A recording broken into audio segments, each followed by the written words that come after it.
গভীর জঙ্গলে ছিল এক অভিশপ্ত নদী।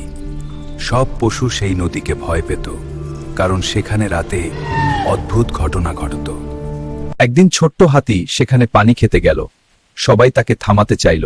ওখানে যাও, এটা অভিশপ্ত।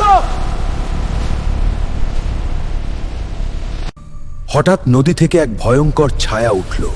সে বলল, এই নদী আমার, কেউ এখানে আসতে পারবে না। হাতি ভয় পেল না। সে জিজ্ঞেস করল, তুমি কেন সবাইকে ভয় দেখাও? ছায়া কাঁদতে কাঁদতে সত্য বলল, শিকারীরা তাকে অভিশাপ দিয়েছিল, তাই সে এই নদীতে বন্দী হয়ে আছে। সে মুক্তি চায়। মানে ছোট্ট হাতি সাহস করে বলল, আমি তোমাকে সাহায্য করব। সে ভয় না পেয়ে নদীতে পা দিল।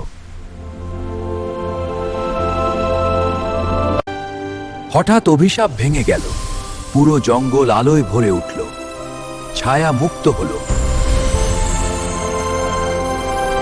সে বলল, সাহসী হৃদয়ই সবচেয়ে বড় শক্তি।